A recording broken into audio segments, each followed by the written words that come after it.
Dr. Elena Vasquez floated in the cargo bay of the exploration ship Prometheus, staring at the massive alien vessel they had found drifting in space. The ship was 3 times larger than anything humans had ever built. Its hull was made of some dark metal that seemed to absorb light. Strange symbols covered its surface, glowing faintly blue in the darkness. "How long has it been out here?" asked Captain Sarah Mitchell, floating beside Elena. Elena checked her scanner readings. "At least 50 years.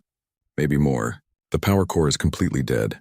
The alien ship had no name that humans could read. It looked like a giant sword made of metal and crystal. Sharp edges ran along its sides. Weapon ports dotted the hull like angry eyes. Even dead and powerless, it looked dangerous.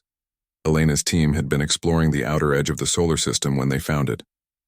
They were looking for asteroids to mine when their sensors picked up the massive object. At first, they thought it was a new planet. Then they realized it was artificial. "Any signs of life?" Captain Mitchell asked. "None. The ship is completely cold. Whatever happened here, it happened a long time ago." Elena pushed off from the wall and floated toward the alien vessel's airlock. Her magnetic boots clanged against the metal surface as she landed. The airlock was twice as tall as a human and covered in the same glowing symbols. "Elena, be careful," Captain Mitchell said through the radio. "We don't know what killed them." Elena pressed her hand against a panel beside the door. The symbols flashed once, then the massive door began to slide open. Cold air rushed out, freezing instantly in the vacuum of space. Inside, the ship was a tomb. Bodies floated in the corridors. They were tall and thin, with gray skin and large black eyes. Their clothes were made of the same dark metal as the ship's hull. Elena counted at least 20 bodies as she moved through the ship. "They look peaceful," she reported. "No signs of violence. No damage to the ship either. It's like they just stopped." Elena made her way to what looked like the command center. The room was filled with strange machines and glowing screens. Most of the screens were dark, but one still flickered with alien text. "I'm at their computer center," Elena said. "There's still some power in the backup systems." She pulled out her translation device and pointed it at the screen. The machine had been designed to learn new languages by looking for patterns. It would take time, but it might be able to figure out what the alien text meant. Hours passed as Elena worked. The translation device slowly began to make sense of the alien language. Word by word, sentence by sentence, the meaning became clear. The ship was called the Void Render. It belonged to something called the Xantharian hegemony. According to the computer files, the hegemony ruled most of the galaxy. They had been in power for 3,000 years. Elena felt her heart racing as she read more. The files talked about hundreds of different alien species. All of them served the hegemony. All of them had been conquered. Then she found the file that made her blood run cold. It was a survey report about Earth. The report was 3 months old. It talked about the primitive humans who lived on the 3rd planet from a yellow star. The aliens had been watching Earth for years. They knew about human cities, human technology, human weapons. They were not impressed. The report called humans Tier 7 primitives. It said human weapons were laughably outdated. The aliens used something called energy shields that could stop any human weapon. They had plasma cannons that could destroy entire cities. They had ships that could travel faster than light. Elena read on, her hands shaking.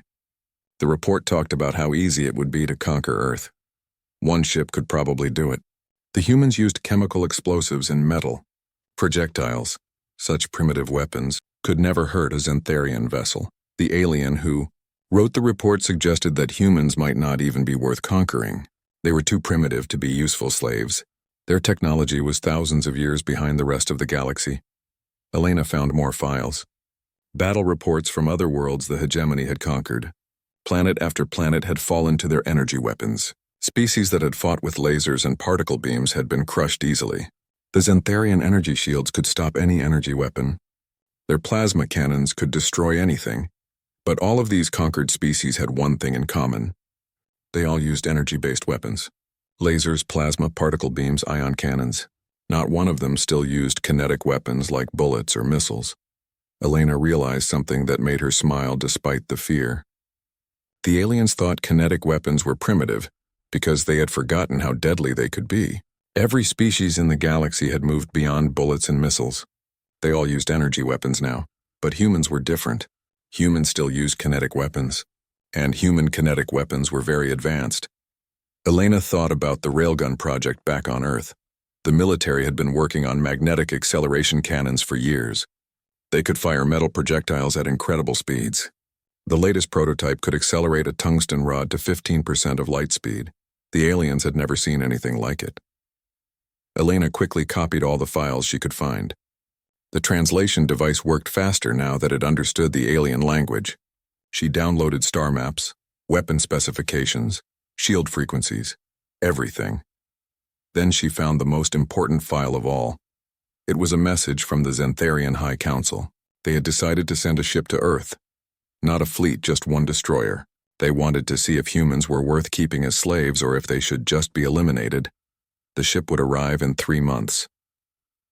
Elena rushed back to the Prometheus as fast as she could move. She burst into the command center where Captain Mitchell was waiting. "We have a problem," Elena said, breathing hard. "A big problem." She showed Captain Mitchell the files. The star maps, the weapon specifications, the invasion plan. Captain Mitchell's face went pale as she read. "Are you sure about this?" "Completely sure. These aliens have conquered hundreds of worlds. They think we're too primitive to fight back. They're sending one ship to test us." "One ship?" Elena nodded. "They don't think we can hurt them. Their energy shields can stop any energy weapon. But Sarah, they've never fought against modern kinetic weapons. They don't even think kinetic weapons are dangerous anymore." Captain Mitchell understood immediately.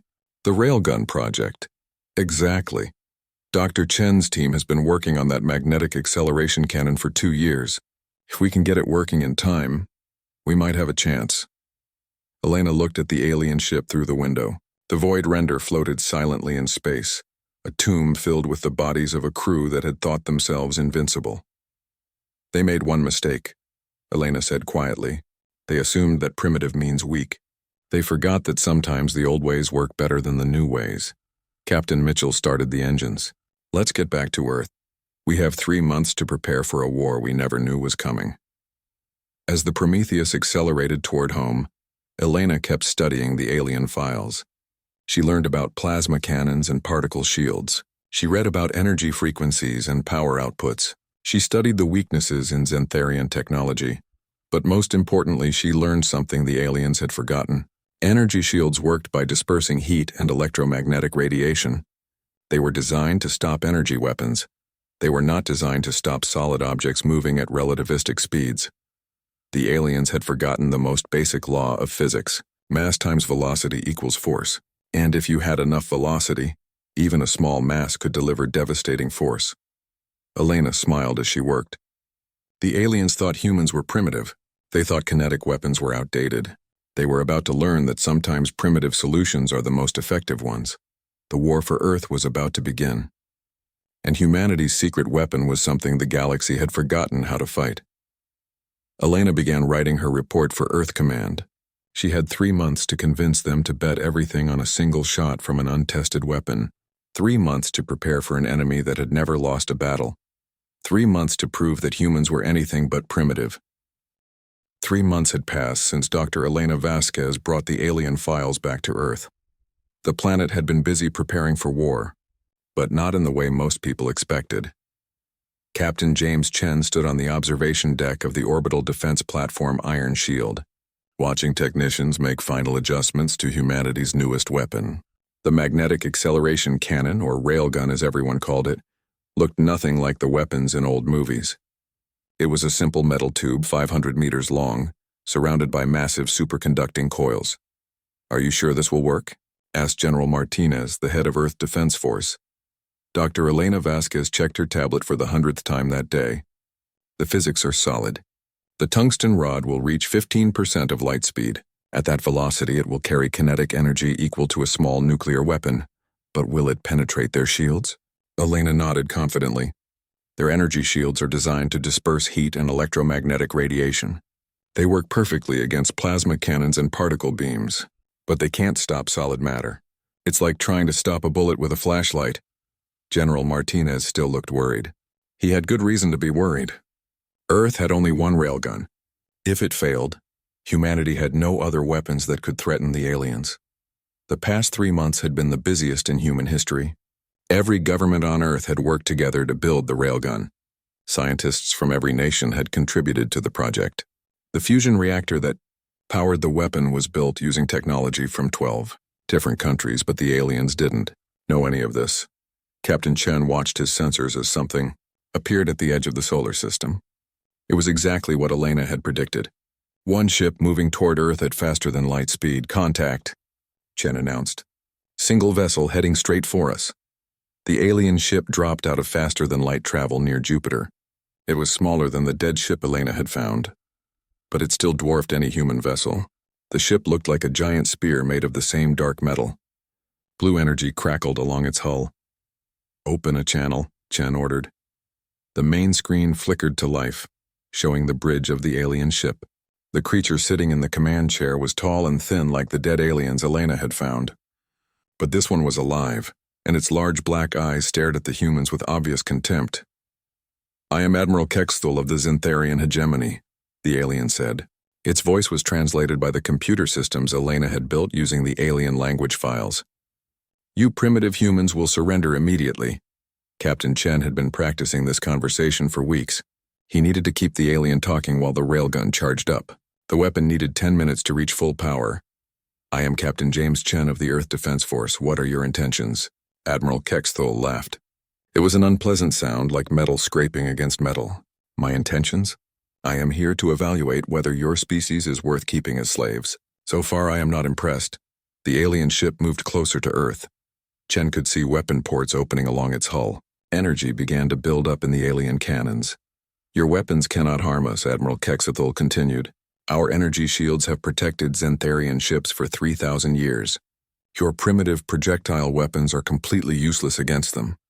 Dr. Vasquez gave Chen a thumbs up. The railgun was charging normally. 8 minutes to full power. You seem very confident, Chen said, trying to keep the alien talking. Of course I am confident. Do you see this? Admiral Kexthul gestured, and the alien ship's shields became visible. Blue energy surrounded the vessel like a second skin. This is a Type 7 energy barrier. It can stop any energy weapon your species has ever built. Lasers, plasma, particle beams, nuclear missiles, nothing can penetrate it. The alien leaned forward in its chair. Your species still uses chemical explosives and metal projectiles. Such primitive weapons became obsolete before your son was born. No kinetic weapon in the galaxy has threatened a Zintharian ship in over 2,000 years. Chen noticed something important. The alien kept talking about energy weapons. It seemed like the Zintharians had completely forgotten about kinetic weapons. They thought bullets and missiles were so primitive that they weren't worth considering. 5 minutes to full charge, Dr. Vasquez whispered. Tell me about your shields, Chen said. How do they work? Admiral Kexthul seemed happy to explain. Energy shields work by dispersing incoming energy across a wide area. When a plasma bolt hits the shield, the energy is spread out and absorbed harmlessly. The more energy in the attack, the better the shield works to disperse it. The alien was practically giving Chen a lecture. Your species uses crude kinetic weapons. Bullets, missiles, railguns. Such primitive projectiles carry no energy signature, but they are also too slow and weak to matter. Even if they could somehow pass through our shields, they would simply bounce off our hull. Chen exchanged glances with Dr. Vasquez. The alien had just explained exactly why human railguns would work. The shields were designed to stop energy weapons. They wouldn't even try to stop a solid projectile. 3 minutes to full charge, Dr. Vasquez said quietly. You seem to know a lot about human weapons, Chen said. We have been watching your species for years. Your technology is laughably primitive. You still burn chemicals to make your projectiles move. You use crude metals for bullets. You have no understanding of energy manipulation or shield technology. Admiral Kexthul stood up and walked closer to the screen. I will demonstrate the futility of resistance. I will disable your orbital platforms with minimal force. Then you will surrender, and I will decide if your species is worth keeping alive. The alien ship's weapons began to glow brighter. Chen could see plasma building up in the cannons. 1 minute to full charge, Dr. Vasquez whispered. Before you attack, Chen said quickly, I'm curious about something. You say kinetic weapons are primitive, but what's the fastest kinetic weapon you've ever seen?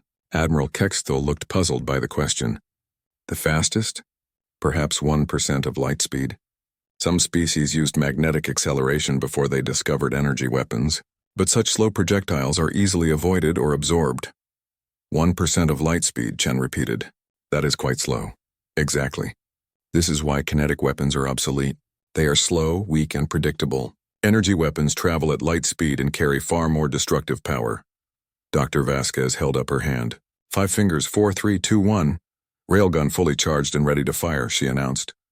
Chen looked directly at Admiral Kexthul. You're right that kinetic weapons can be slow and weak.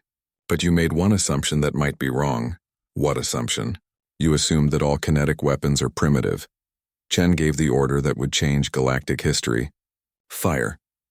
The railgun's magnetic coils engaged with a power surge that was visible from space. Every light on the iron shield platform dimmed as the fusion reactor pumped energy into the weapon. The tungsten rod, 20 kilograms of the densest metal humans could make, accelerated through the 500-meter barrel in 0.003 of a second. The projectile emerged from the railgun at 15% of light speed. It was no longer just a piece of metal. At that velocity, it had become a relativistic, weapon-carrying kinetic energy equal to a small nuclear bomb. Admiral Kexthul had just enough time to look confused. Before the tungsten rod hit his ship, the Xantharian, energy shields tried to engage. They were designed to disperse energy across their surface. But the railgun projectile wasn't energy. It was solid matter moving at a significant fraction of light speed. The shields might as well have been made of air. The tungsten rod passed through the energy barrier without slowing down. It hit the alien ship's hull and punched straight through. The projectile vaporized everything in its path as it traveled from bow to stern in a fraction of a second. The alien ship split in half. Its fusion reactor, damaged by the impact, went critical. Admiral Kexthul had just enough time to scream before his ship exploded in a brief second sun. Captain Chen stared at the expanding ball of plasma where the alien ship had been. Did we get him? Dr. Vasquez checked her instruments. Direct hit. No survivors. The ship is completely destroyed. General Martinez, who had been watching from Earth, came on the radio. Excellent work, Iron Shield. But we have a problem. What kind of problem? According to the alien files Elena recovered, Admiral Kexthul was supposed to report back to his superiors. When he doesn't report in, they're going to send more ships. Chen nodded grimly. How many more ships? According to their standard procedures, they'll send a full fleet. Maybe 200 ships. Dr. Vasquez looked at her railgun. It was a magnificent weapon, but it could only fire once every 12 hours. One gun against 200 ships wasn't good odds. We need more railguns, she said. A lot more. How long do we have? Chen asked. General Martinez checked the alien files. Their nearest fleet base is 6 months away at faster than light speed. Maybe 8 months if we're lucky. Chen did the math in his head. 8 months to build enough railguns to fight an entire alien fleet. It seemed impossible.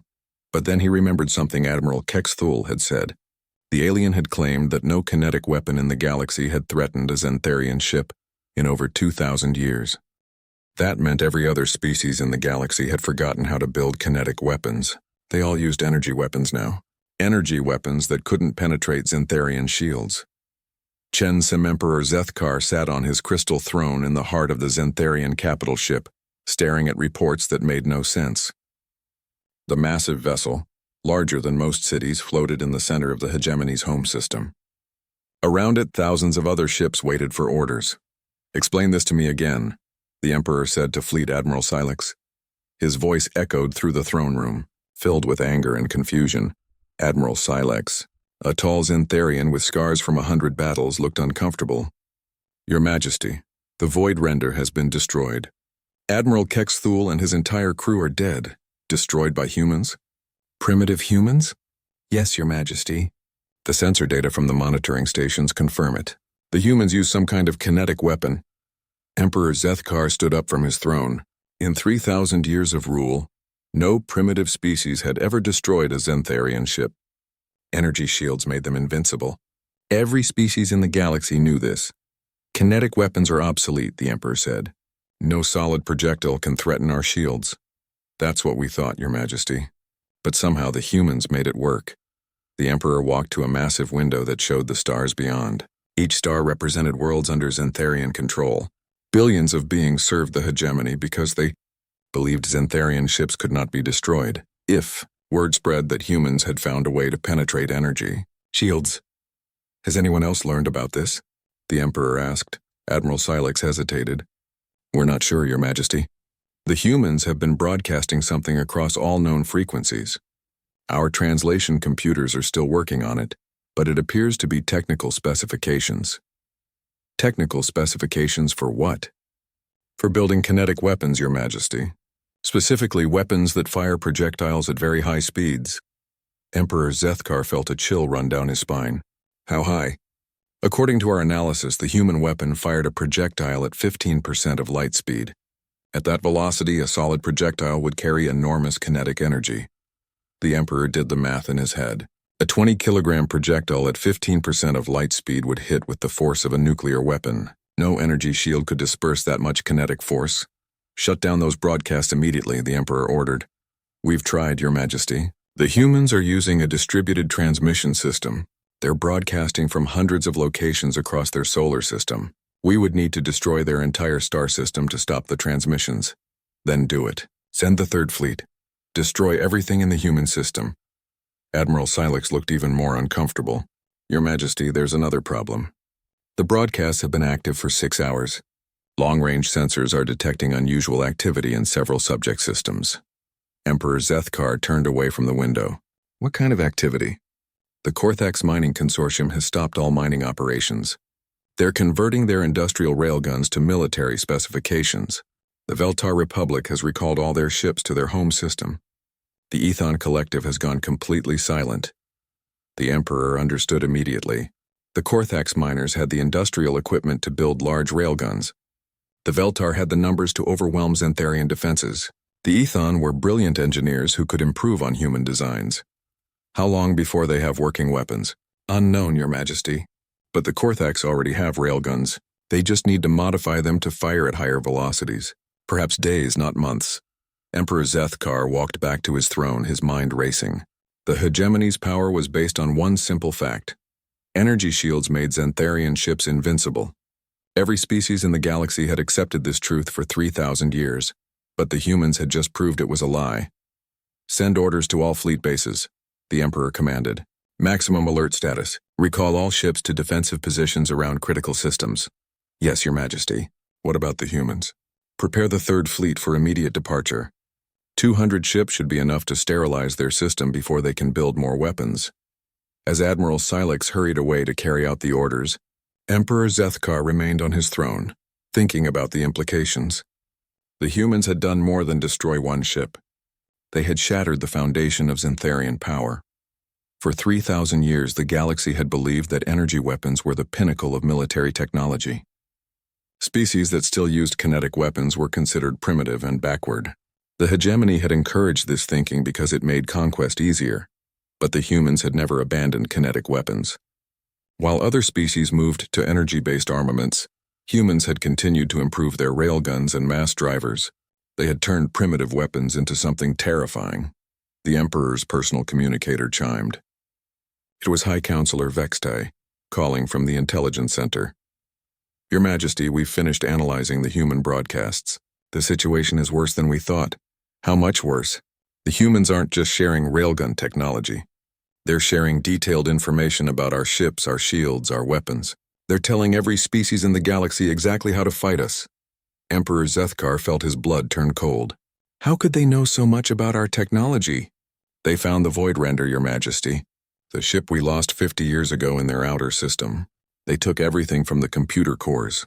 Ship designs, weapon specifications, shield frequencies, battle tactics. They know as much about our military as we do.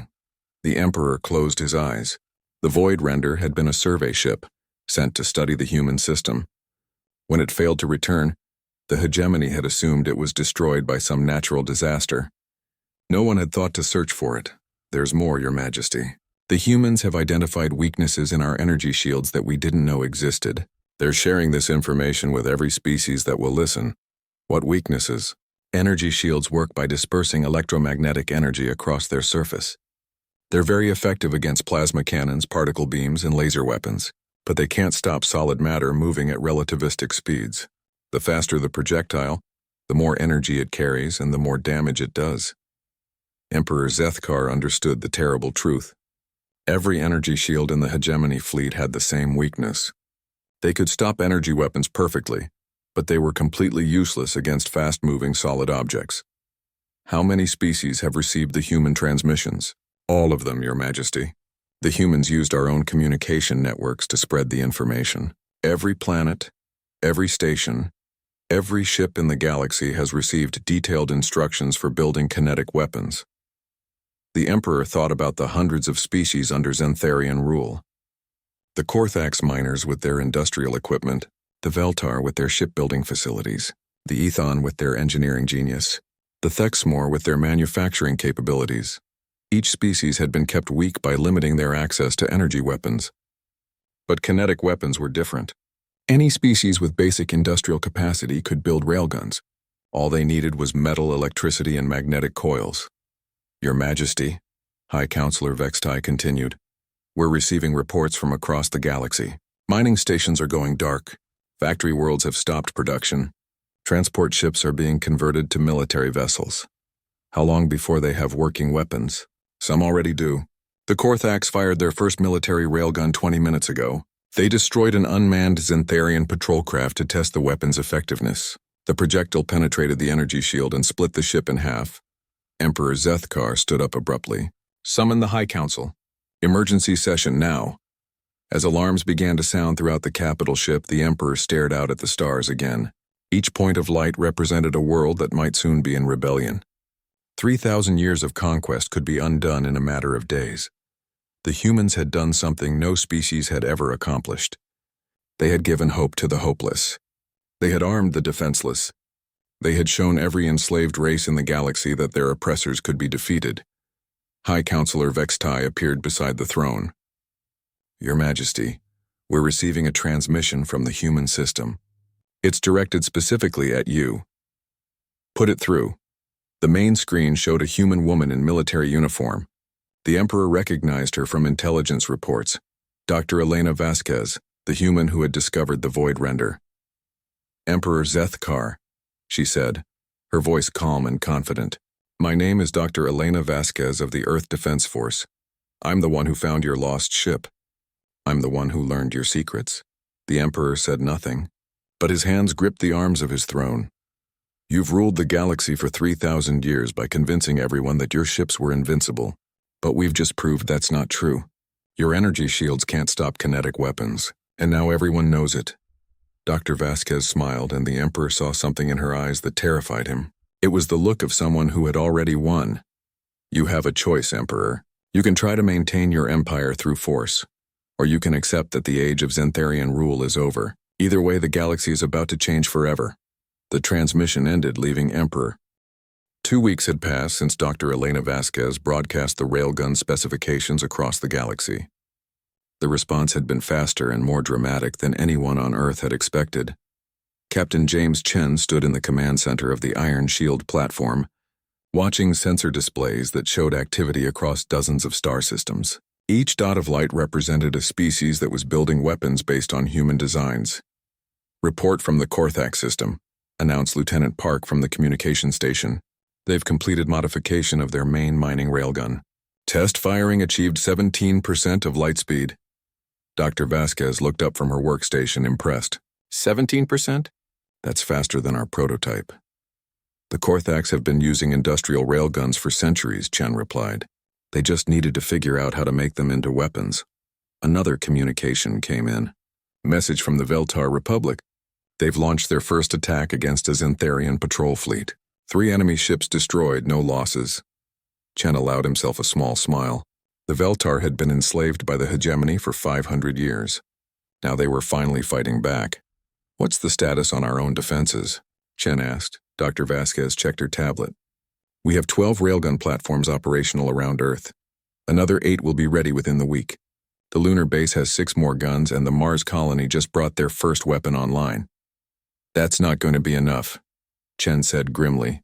Intelligence reports say the Xantharian Third Fleet is 3 days away. 200 ships.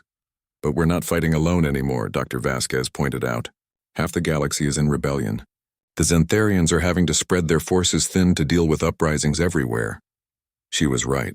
The sensor displays showed the chaos spreading across Xantharian space. Mining stations had declared independence. Factory worlds had stopped producing ships for the hegemony.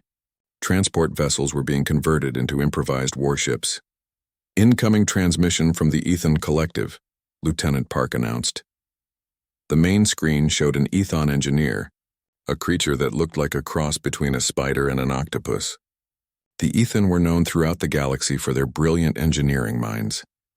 Human friends, the Ethan said in translated words, we thank you for the gift of kinetic weapon knowledge.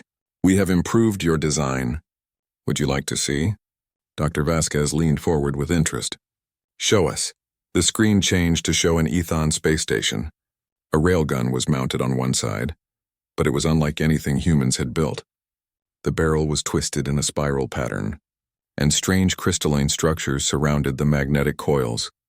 We have increased projectile velocity to 25% of light speed, the Ethon explained proudly. The spiral barrel imparts rotational stability. The crystal matrix focuses magnetic fields for better efficiency. Chen whistled softly. 25% of light speed was incredible. At that velocity, even a small projectile would hit with the force of a large nuclear weapon. We are sharing this improved design with all species who fight the Xantharian oppression, the Ethon continued. The knowledge will spread quickly. As the transmission ended, Dr. Vasquez turned to Chen with excitement in her eyes. Do you realize what this means? We didn't just give the galaxy the ability to fight back. We gave them the ability to innovate, Chen nodded. For 3,000 years, the hegemony had kept subject species from developing advanced weapons, but kinetic weapons were different. They didn't require exotic materials or secret technologies. Any species with basic engineering knowledge could build them and improve them. Another message coming in, Lieutenant Park announced.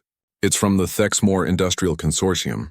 This time, the screen showed a massive space station surrounded by construction platforms. Hundreds of ships were being built simultaneously, all of them bristling with railgun weapons. We have converted our entire industrial capacity to military production, the Thexmore representative said. 1,000 kinetic warships will be ready within the month. The Xantharian supply lines will be cut. Chen was amazed. The Thexmore had been the hegemony's primary shipbuilders for centuries. Now they were using their facilities to build a rebel fleet. Status report from the Zephyrian Nebula, Lieutenant Park called out. The Cloudwalker species has begun kinetic bombardment of Xantharian mining operations. They're using their atmospheric manipulation technology to accelerate projectiles through gas giant atmospheres. Dr. Vasquez shook her head in wonder. Every species is finding their own way to use kinetic weapons. The Cloudwalkers are using planets themselves as railguns. More reports kept coming in. The crystalline Shardhai were growing crystal projectiles that could penetrate any known armor. The machine intelligences of the Nexus Collective were building automated kinetic platforms. The aquatic depthmore were using underwater pressure to create high-velocity weapons. It's incredible, Dr. Vasquez said. We've started a technological revolution. Every species in the galaxy is rediscovering kinetic weapons and making them better. But Chen was worried about something else. What about the Xantharian response?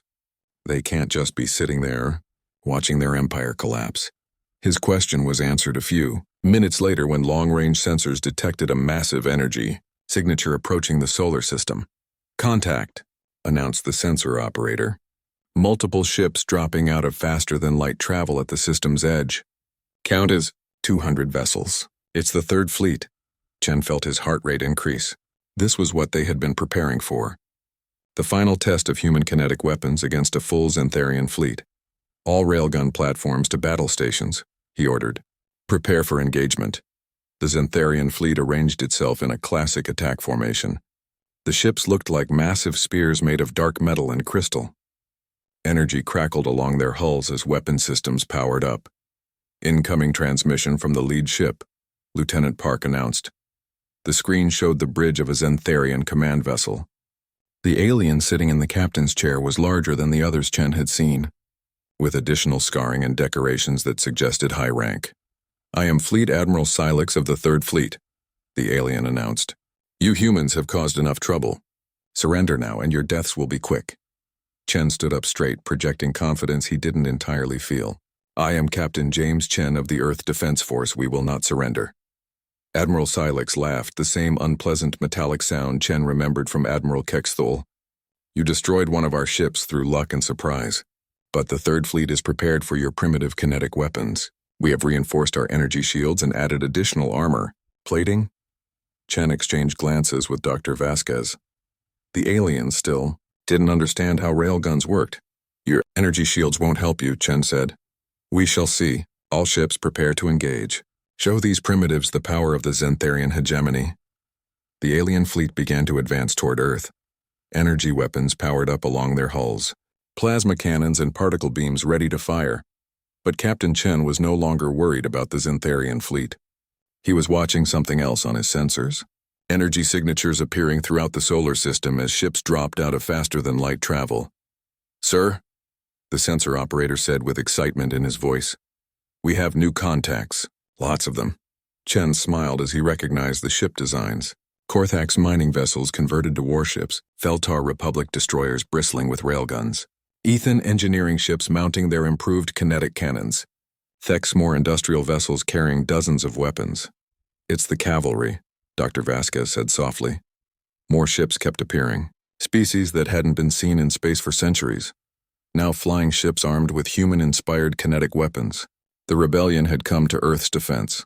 Admiral Silex's expression changed as his sensors detected the approaching fleet. Where did all these ships come from? They came from every corner of your empire, Chen replied. Every species you've oppressed for 3,000 years. And now they all know how to fight you. The alien admiral's face went pale as he realized what was happening. This wasn't just a battle for Earth. This was the moment when 3 millennia of Xantharian rule came to an end. All ships. Open fire, Admiral Silex screamed. The Third Fleet's plasma cannons lit up space with deadly energy. But the rebel fleet was ready. Instead of trying to match energy weapon with energy weapon, they did something the Xantharians had never experienced. They opened fire with kinetic weapons. Thousands of projectiles crossed space at significant fractions of light speed.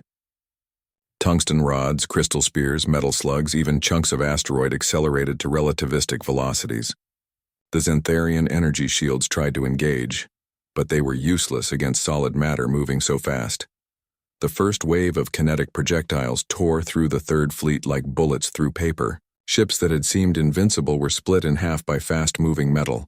Energy shields that had protected the hegemony for 3,000 years proved worthless against the oldest weapons in the galaxy. Admiral Silex's flagship shuddered as multiple projectiles punched through its hull. "This is impossible!" he screamed. "Kinetic weapons are primitive." "You're right," Chen replied as he watched the alien fleet being systematically destroyed.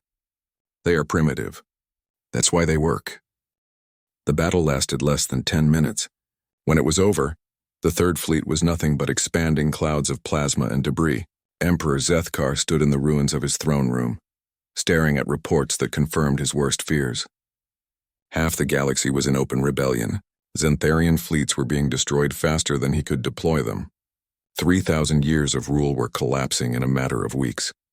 "Your Majesty," High Counselor Vextai said urgently, "we must evacuate the capital.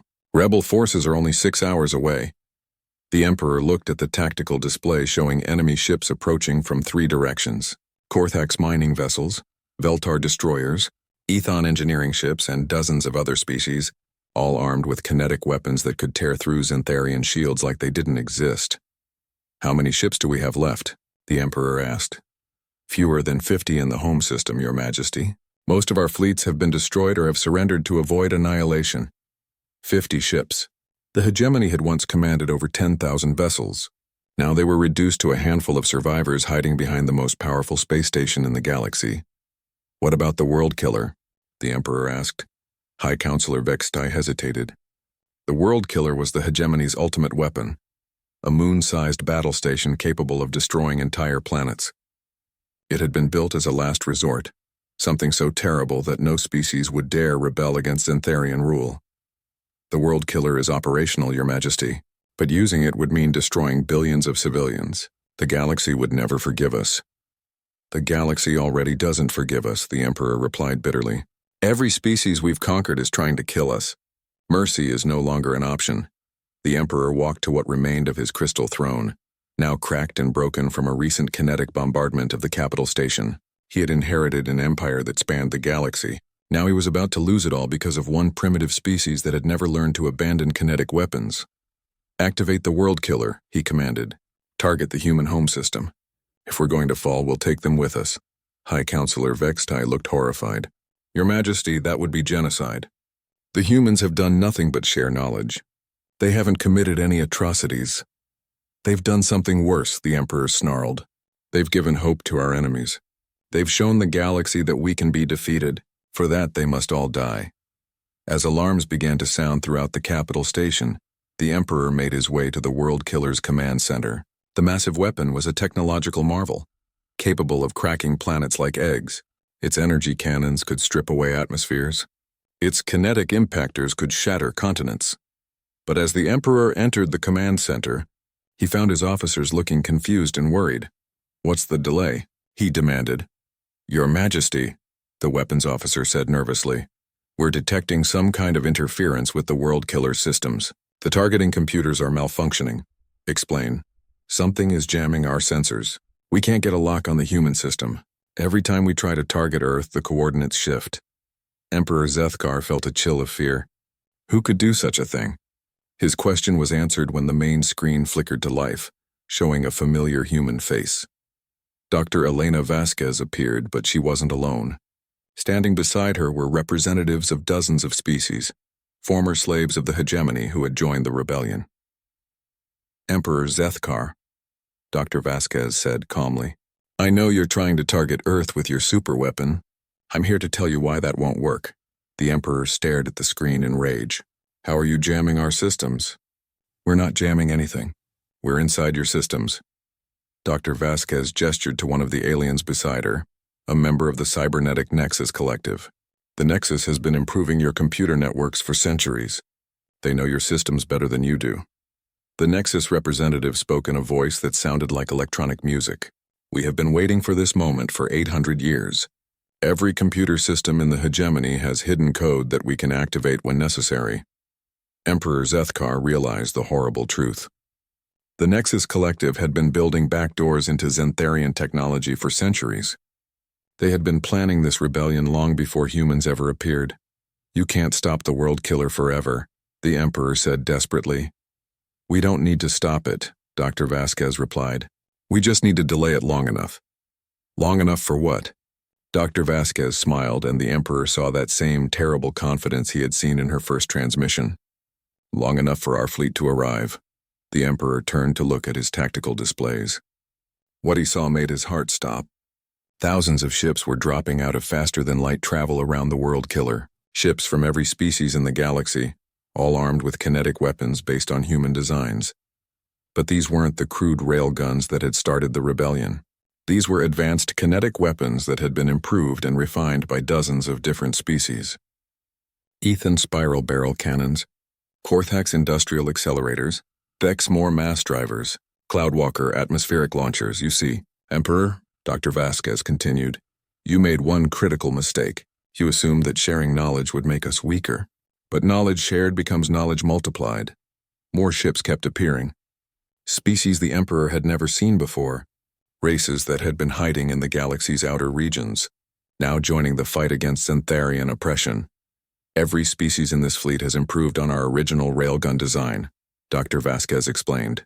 The Shardhai can grow crystal projectiles that phase through energy barriers. The Depthmore use pressure waves to accelerate water at near-light speeds. The machine minds have built automated kinetic platforms that never miss. Emperor Zethkar watched in horror as the rebel fleet surrounded his ultimate weapon.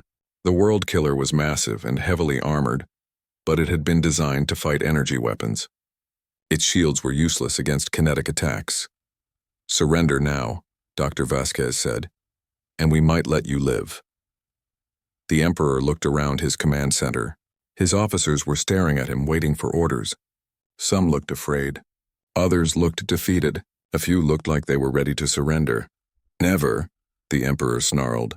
If the hegemony falls, it will fall fighting. All weapons fire at will. The World Killer's massive energy cannons opened fire on the rebel fleet. Plasma beams and particle streams lashed out across space, destroying smaller ships that couldn't avoid the blasts. For a moment, it seemed like the Emperor's ultimate weapon might survive. Then the rebels opened fire. Thousands of kinetic projectiles crossed space at various fractions of light speed. The World Killer's energy shields tried to engage, but they were as useless as every other Zentharian defense. Crystal spears, metal rods, accelerated water, even chunks of asteroid all moving at relativistic velocities. The Emperor watched his ultimate weapon die. The World Killer's armor, designed to withstand energy attacks, was no match for solid matter moving at 20 to 30% of light speed. Projectiles punched through the station's hull like bullets through paper. Hull breaches on all levels, his weapons officer reported. Fusion reactors going critical. We have maybe 5 minutes before total structural failure. Emperor Zethkar closed his eyes. 3,000 years of Zentharian rule, ended by weapons that the galaxy had considered obsolete. He had to admit there was a certain poetry to it.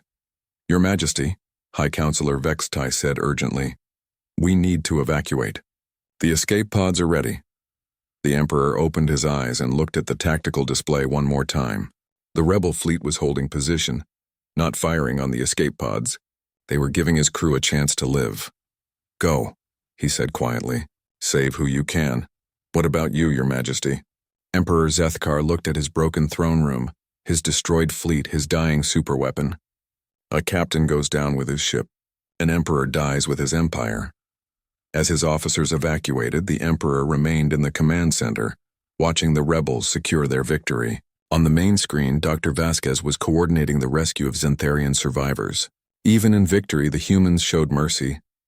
The World Killer shuddered as another wave of kinetic projectiles found their mark.